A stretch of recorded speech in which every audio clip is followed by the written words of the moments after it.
Assalamualaikum warahmatullahi wabarakatuh. Pemirsa, malam ini kita membuka lembaran paling panas dalam sejarah politik Indonesia. Sebuah operasi besar, operasi yang selama ini dianggap mustahil, akhirnya dimulai. Prabowo, Purbaya, dan Mahfud bergerak bersama memburu para koruptor yang selama bertahun-tahun bersembunyi di balik tembok kekuasaan. Dan menurut sumber internal yang berhasil kami dapatkan, banyak keluarga besar politik mulai panik, terutama keluarga PDIP yang disebut-sebut terancam terlibat. Inilah awal babak gelap yang mulai dibuka terang-terangan. Dan pemirsa, apa yang terjadi malam ini bisa mengubah sejarah negeri ini selamanya. Langit Jakarta tampak gelap pekat ketika jam dinding Istana Negara menunjuk pukul 22.47. Di balik pintu baja ruang rapat terbatas, tiga tokoh negara duduk dalam keheningan yang menegangkan. Presiden Prabowo, Purbaya, dan Mahfud MD. Tidak ada staf, tidak ada ajudan, tidak ada suara lain kecuali detak jam dinding yang terdengar semakin keras. Di tengah ruangan, Prabowo mencondongkan tubuhnya. Dengan nada tegas dan suara berat khasnya, ia berkata, "Waktunya sudah tiba. Kita bersihkan. Kejar semua jalurnya. Jangan lindungi siapapun." Perintah itu tidak diulang, tidak ditegaskan lagi, namun maknanya cukup untuk membuat udara ruangan seakan menegang. Purbaya mengangguk pelan, sementara Mahfud menarik napas panjang, menyadari apa yang akan mereka hadapi bukan sekadar kasus hukum, melainkan pertarungan besar melawan jaringan yang sudah terbentuk selama puluhan tahun. Dalam hitungan menit setelah perintah itu diberikan, Purbaya langsung mengaktifkan sistem audit forensik nasional, program senyap yang selama ini ia kembangkan tanpa banyak dipublikasikan. Sistem itu menyisir ribuan data transaksi, rekening, proyek, tender, bahkan laporan pajak dari era pemerintahan sebelumnya. Data yang biasanya memerlukan waktu berbulan-bulan kini terurai dalam hitungan jam. Mahfud, di sisi lain, menyiapkan jalur hukum, surat penetapan, revisi prioritas penyelidikan, pengaktifan tim khusus anti korupsi, hingga penyelarasan dengan aparat keamanan. Menurut sumber eksklusif, Mahfud bahkan sudah mengantongi beberapa nama penting yang berkaitan dengan proyek-proyek jumbo di masa lalu. Dan pemirsa, disinilah letupan pertama mulai terasa. Gelombang ketakutan mulai merembet. Sekitar pukul 1 dini hari, kabar rahasia itu bocor ke sekelompok kecil elit politik. Tidak jelas siapa yang membocorkan, namun efeknya terlihat jelas, keluarga besar PDIP disebut-sebut mulai gemetar. Di salah satu kediaman mewah kawasan Menteng, beberapa anggota keluarga politik terlihat terburu-buru memasukkan dokumen ke dalam koper besar. CCTV di kompleks itu menunjukkan mobil hitam keluar masuk, membawa orang-orang yang wajahnya tegang dan pucat. Seorang sumber dari internal partai mengatakan, mereka panik. Mereka pikir ini cuma gertakan politik. Tapi begitu tahu Purbaya dan Mahfud turun tangan langsung, suasananya berubah jadi horor. Beberapa anak muda dari keluarga tertentu bahkan dikabarkan mematikan telepon genggam dan menutup akses media sosial, takut dicari atau dilacak. Sementara beberapa pengusaha yang diduga terlibat dalam proyek kolosal era sebelumnya langsung menelepon pengacara mereka di luar negeri. Semua urusan tampak kacau, tidak teratur, seperti kapal yang tiba-tiba diserang badai di tengah malam. Istana membara dalam senyap. Di dalam istana, setelah rapat ditutup, Prabowo berjalan perlahan menuju ruang kerjanya. Sumber yang hadir mengatakan wajah Prabowo tampak dingin, bahkan lebih tenang dari biasanya. Ia tahu apa yang akan terjadi setelah malam itu, konflik, resistensi politik, tekanan publik, dan mungkin saja ancaman keamanan. Namun ia tetap melangkah mantap. Sementara itu, Purbaya tidak pulang. Ia mengunci diri di ruang komando analis negara, menatap ratusan data yang terus mengalir ke sistem. Dengan cepat ia mengidentifikasi pola, rekening gendut dengan aliran mencurigakan, transaksi lintas negara, hingga proyek-proyek fiktif yang ternyata terkait dengan keluarga politik tertentu. Mahfud, yang biasanya tampak santai dalam tampilannya, kali ini terlihat fokus. Ia menuliskan daftar prioritas penindakan dengan tangan sendiri, memastikan tidak ada satu pun celah hukum yang bisa dimanfaatkan para koruptor untuk lolos. Malam kian larut, panik kian meluas. Menjelang pukul 3 dini hari, beberapa keluarga PDIP mulai menghubungi petinggi partai, memohon bantuan, meminta strategi penyelamatan, bahkan ada yang meminta perlindungan politik.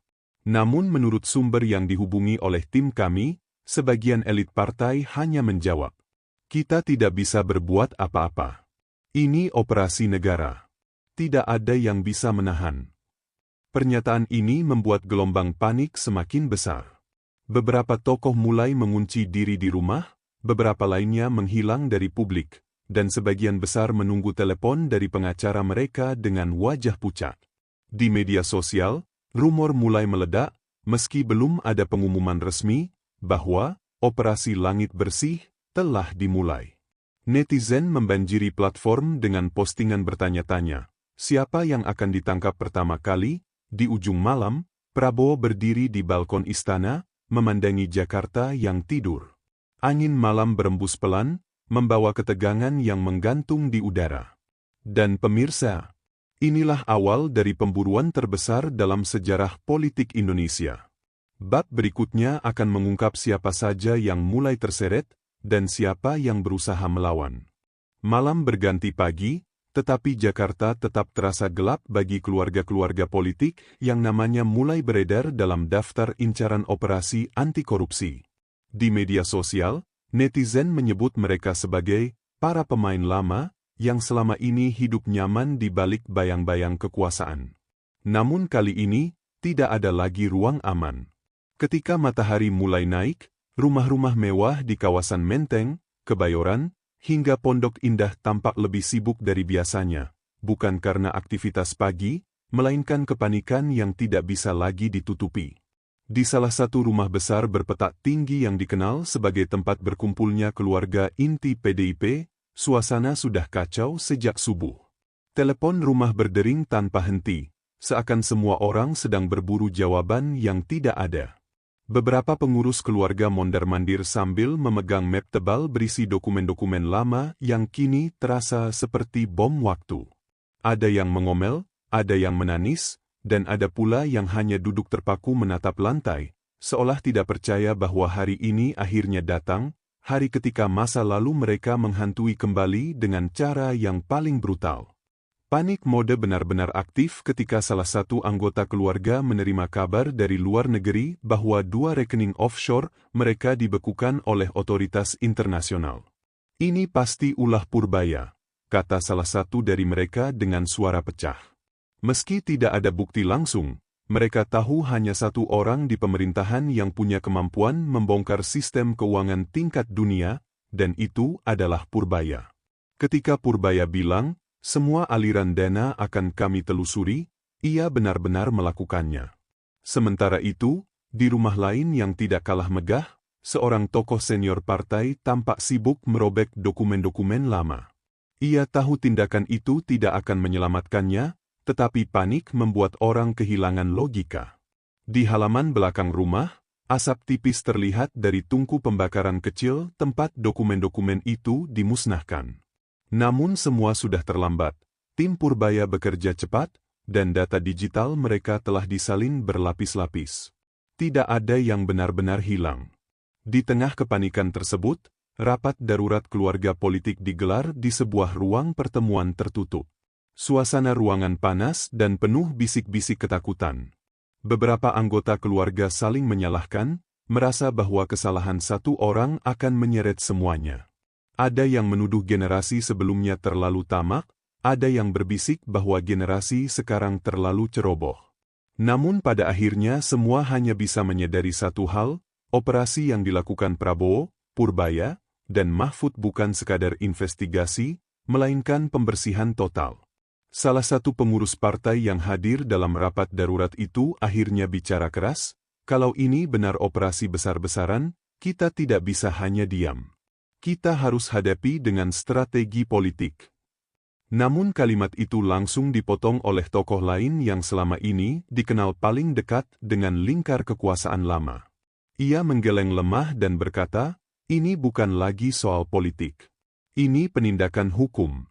Mereka punya semua bukti. Kita tidak bisa menghentikan ini. Ucapan itu membuat ruangan hening. Untuk pertama kalinya sejak operasi dimulai, mereka menyadari betapa serius situasinya. Tidak ada instruksi dari partai, tidak ada perlindungan dari jejaring politik lama. Semua runtuh seperti bangunan tua yang diguncang gempa.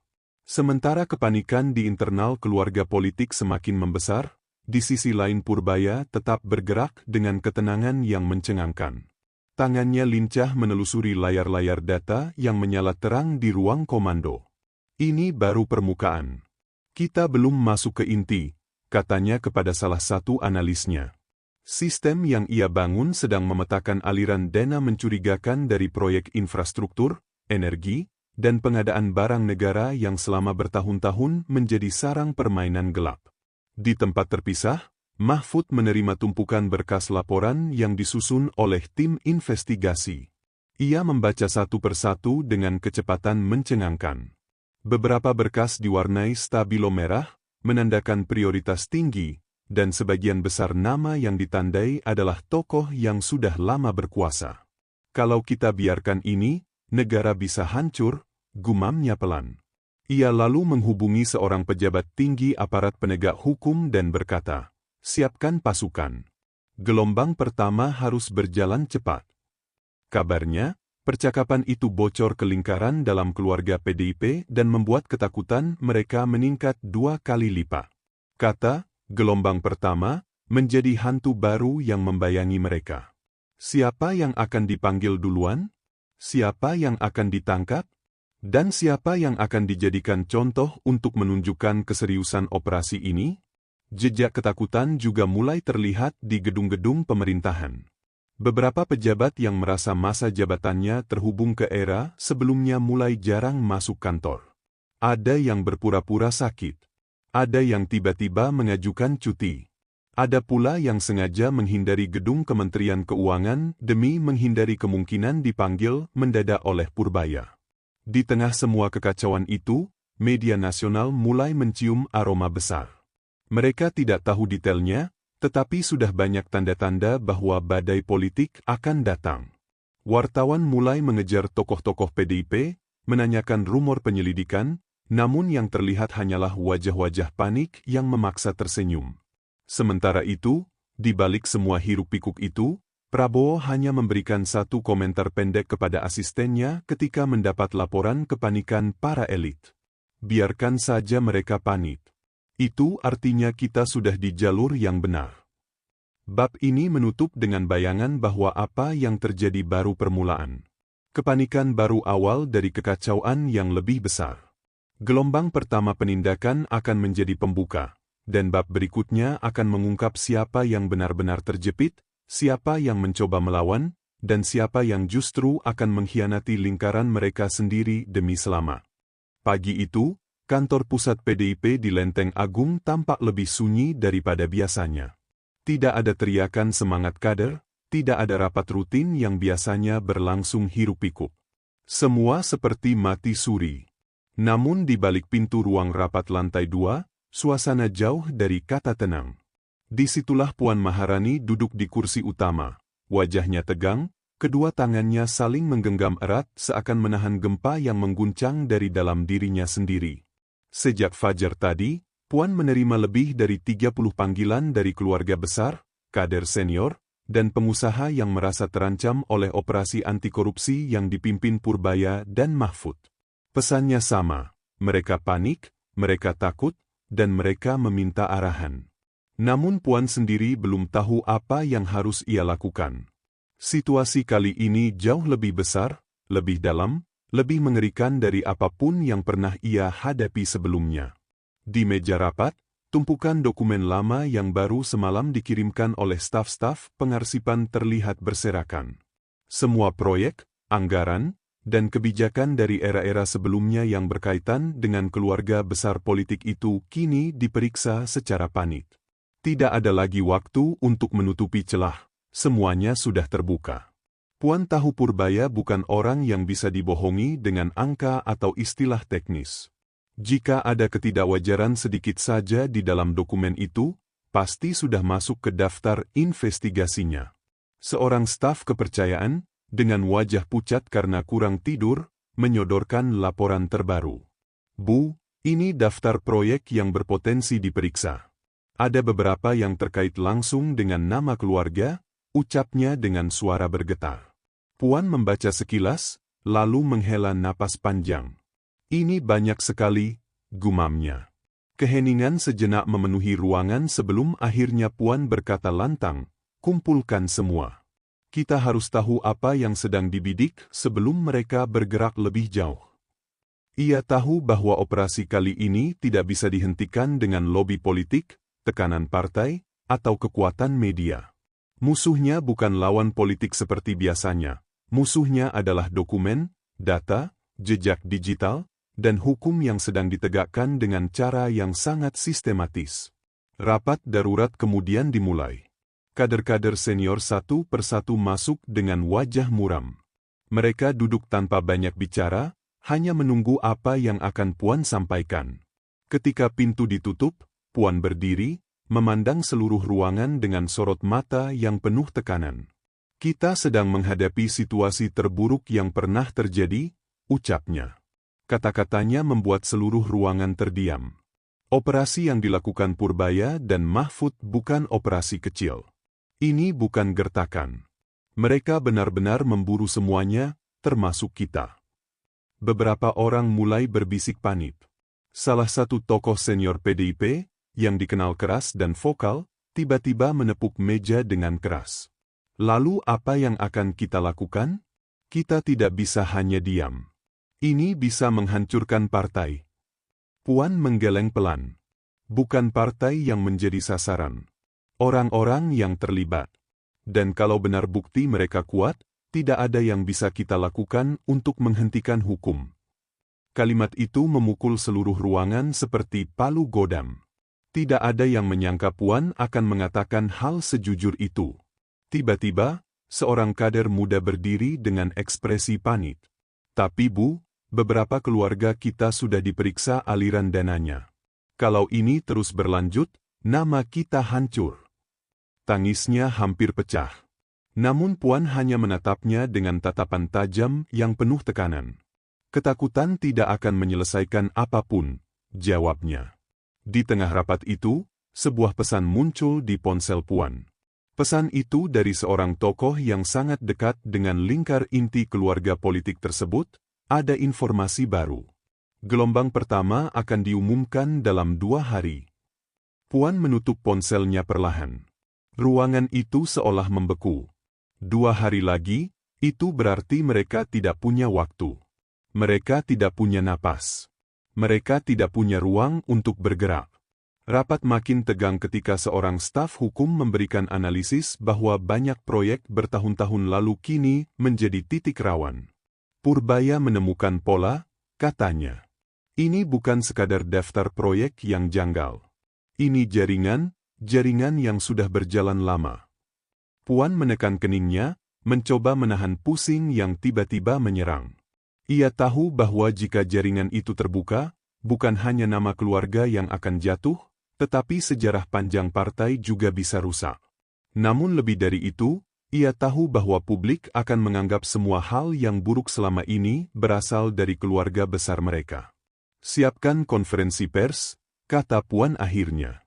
Tapi jangan untuk menyerang balik. Kita harus tampil tenang. Kita harus tampil sebagai pihak yang kooperatif. Jangan ada yang menyudutkan pemerintah. Kita tidak boleh terlihat sedang melawan. Instruksi itu membuat sebagian kader mengangguk, sebagian lainnya kecewa, mereka ingin melawan, ingin menyerang balik, ingin memutarbalikkan opini publik. Tapi Puan paham, melawan bukan pilihan. Itu hanya akan membuat mereka terlihat semakin bersalah. Rapat belum selesai ketika seseorang masuk tergesa-gesa dan membisikkan berita terbaru ke telinga Puan. Wajah Puan langsung berubah. Sorot matanya membesar, napasnya tercekat, dan ia memegang tepi meja seakan takut jatuh. Bu, salah satu nama keluarga sudah masuk prioritas merah, bisik staf itu. Ruangan langsung geger. Beberapa orang berdiri, beberapa lainnya menutup wajah mereka. Puan hanya terdiam, menatap kosong ke arah dinding. Prioritas merah berarti satu hal. Nama itu kemungkinan besar akan dipanggil paling pertama. Di bab ini, tekanan mencapai puncak. Dan ketika badai semakin dekat, Puan menyadari sesuatu yang lebih menakutkan. Ini bukan lagi soal politik. Ini soal bertahan hidup. Jika siap, saya lanjutkan. Ketika jarum jam menyentuh pukul 20, Jakarta tampak seperti biasa. Lampu kota menyala, kendaraan berbaris di jalanan, dan orang-orang lalu lalang tanpa menyadari bahwa sebuah operasi besar sedang bergerak di bawah permukaan. Namun di balik keramaian itu, di ruang komando yang terletak jauh di bawah gedung pemerintahan, Prabowo, Purbaya, dan Mahfud duduk menghadap layar besar yang menampilkan daftar nama bertanda merah. Inilah daftar prioritas yang telah disusun berdasarkan data, bukti, dan rekam jejak yang tidak terbantahkan.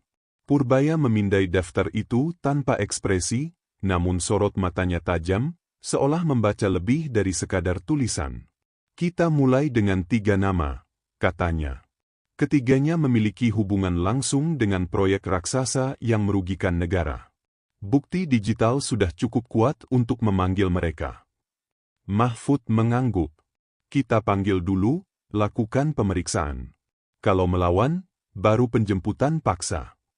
Namun Prabowo, dengan nada tegas yang membuat ruangan seakan berhenti berdetak, berkata, jika mereka mencoba kabur, tangkap malam ini juga. Kalimat itu membuat suasana semakin berat. Operasi Gelagar Merah, nama sandi yang digunakan untuk gelombang pertama penindakan, akan dimulai hanya dalam hitungan jam. Di sisi lain kota, rumor ini mulai merembes masuk ke lingkaran keluarga PDIP yang sebelumnya sudah panik. Ketika kabar mengenai 3 nama pertama mulai beredar melalui jalur-jalur gosip politik, beberapa dari mereka langsung mengurung diri, mematikan ponsel, dan menolak bertemu siapapun. Mereka tahu operasi ini bukan sekadar formalitas. Tidak ada lagi permainan politik yang bisa dipakai untuk menghindar. Salah satu nama dalam daftar itu berada di sebuah rumah besar di Jakarta Selatan. Malam itu ia tampak mondar-mandir di ruang kerjanya, berkeringat meski AC menyala penuh. Ia terus menatap layar ponsel yang tidak berhenti berdering. Pesan dari keluarga, pengacara, hingga sesama politisi datang bertubi-tubi. Namun ada satu pesan yang membuat jantungnya hampir berhenti. Tim sudah bergerak dari pusat. Mereka mungkin menuju rumah Anda. Ia menjatuhkan ponsel dan memegang pelipis, mencoba menenangkan diri namun gagal. Napasnya pendek dan tidak teratur. Ia tahu bahwa jika pintu rumahnya diketuk malam ini, semua yang ia sembunyikan selama 2 dekade akan hancur. Sementara itu, di ruang komando, Purbaya memberi instruksi terakhir. Tim investigasi bergerak cepat. Mobil hitam tak bertanda mulai keluar dari markas khusus, menyebar ke berbagai titik dalam formasi yang sudah dihitung dengan cermat. Mereka berkomunikasi tanpa suara melalui sistem sandi terenkripsi. Mahfud berdiri mengamati pergerakan itu dengan wajah serius. Ini akan jadi malam panjang, katanya. Purbaya tersenyum kecil, meski matanya tetap fokus. Justru malam ini sejarah dimulai. Prabowo tidak berkata apa-apa. Ia hanya menatap layar dengan wajah dingin dan penuh tekad. Gerak tubuhnya menunjukkan bahwa ia sudah menunggu momen seperti ini sejak lama. Momen ketika negara akhirnya membalas semua pengkhianatan yang dilakukan oleh para pencuri uang rakyat. Tidak lama setelah tim lapangan bergerak, kamera keamanan di daerah elit Jakarta Selatan menangkap aktivitas tidak biasa. 3 mobil hitam melaju perlahan, berhenti tepat di depan rumah salah satu nama dalam daftar merah. Lampu-lampu rumah itu langsung dimatikan, seolah pemiliknya berharap bisa menghilang hanya dengan gelap. Namun tim tidak peduli. Mereka mengetuk pintu dengan sopan namun tegas. Kami dari aparat penegak hukum. Kami membawa surat panggilan resmi. Mohon buka pintunya. Tidak ada jawaban. Ketukan kedua lebih keras. Ketukan ketiga diikuti ancaman prosedural, jika tidak dibuka, kami berhak masuk. Akhirnya pintu terbuka sedikit.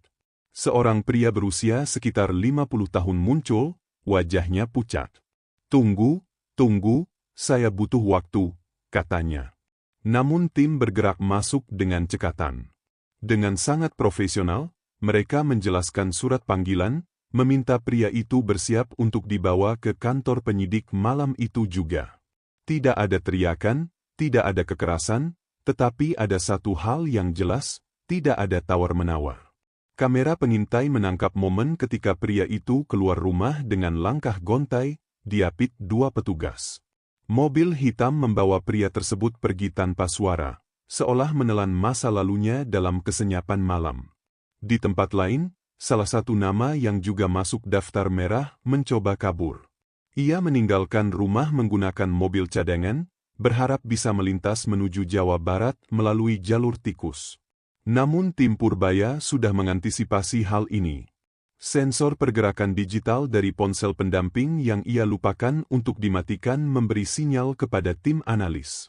Dalam waktu kurang dari 20 menit, sebuah kendaraan taktis memblokade jalur perlintasan kecil yang ia gunakan. Ia terjebak. Petugas memintanya keluar dari mobil, dan setelah sempat memprotes dengan suara tinggi, ia akhirnya menyerah ketika salah satu petugas menunjukkan bukti elektronik yang tidak bisa disangkal. Ketika berita penangkapan itu sampai ke kantor PDIP, suasana langsung pecah. Beberapa kader menangis. Ada yang berteriak marah. Ada pula yang langsung menuduh ini sebagai upaya pembersihan politik. Namun yang membuat semuanya semakin panik adalah fakta bahwa 2 dari 3 nama itu terkait langsung dengan lingkar inti keluarga besar partai. Di tengah kekacauan itu, Puan duduk terdiam. Matanya kosong. Ia tidak menangis, tidak marah, tidak bicara. Ia hanya menatap meja di hadapannya, menyadari bahwa badai yang ia takutkan akhirnya datang, lebih cepat dan lebih ganas dari yang ia bayangkan. Sementara itu, Prabowo menerima laporan singkat dari tim.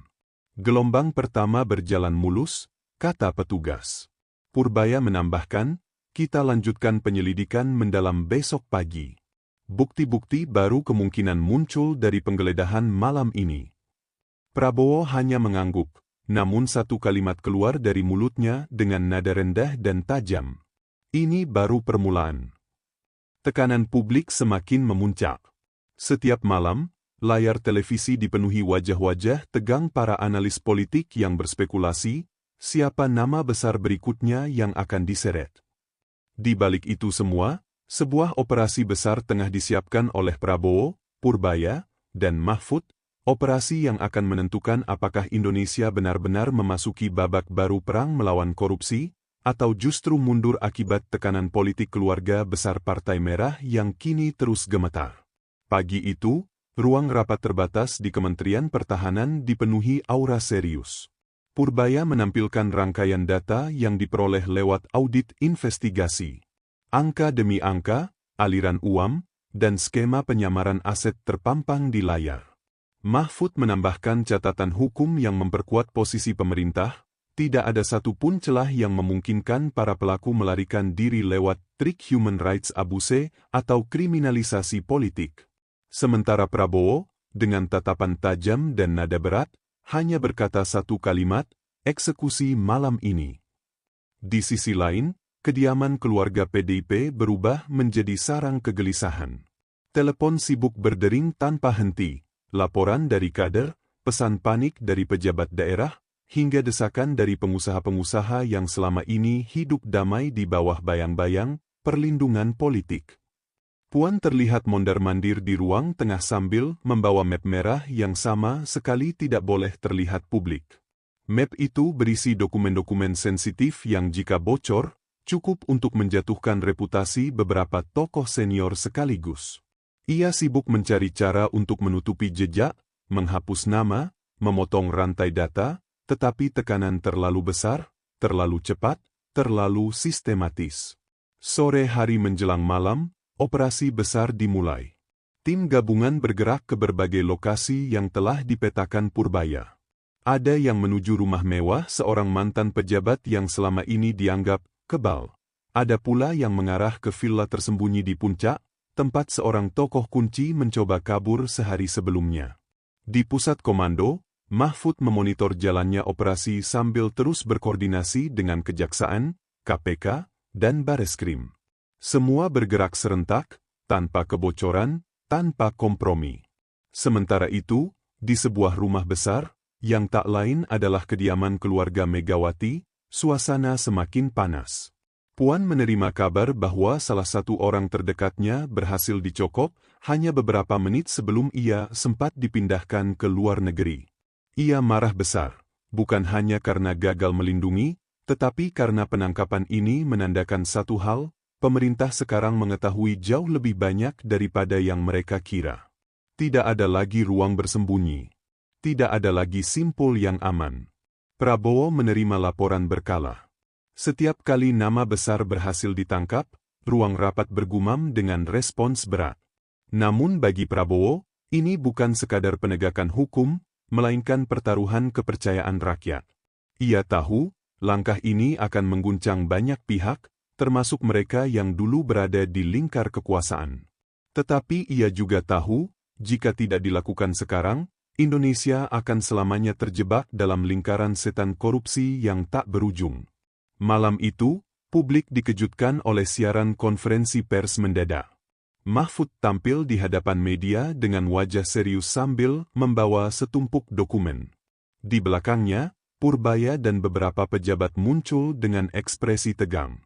Mahfud menyampaikan bahwa pemerintah telah mengamankan sejumlah tokoh kunci dalam skandal korupsi lintas kementerian dan lintas periode pemerintahan. Ia tidak menyebut nama secara langsung, tetapi sinyalnya sangat jelas, dan publik langsung menghubungkan titik-titiknya. Di ruang keluarga PDIP, Puan menatap layar televisi dengan wajah pucat. Kata-kata Mahfud seperti godam yang menghancurkan upaya panjangnya menutupi jejak. Ia tahu, setelah malam ini, situasinya tidak lagi bisa dikendalikan. Keluarga besar mereka kini berada di tengah badai terbesar dalam sejarah politik Indonesia. Di akhir konferensi pers, Mahfud menyebut kalimat yang membuat seluruh negeri terdiam. Tidak ada lagi yang disebut kebal hukum. Tidak ada lagi yang bisa bersembunyi di balik kekuasaan. Malam ini, negara mengambil kembali wibawanya. Di luar kantor kementerian, rakyat menyambut operasi itu dengan riuh dukungan. Media sosial meledak, tagar demi tagar bermunculan, sebagian memuji ketegasan pemerintah, sebagian mengkritik, dan sebagian lagi mencoba mengalihkan isu. Namun yang jelas, gelombang besar sudah terlanjur bergerak.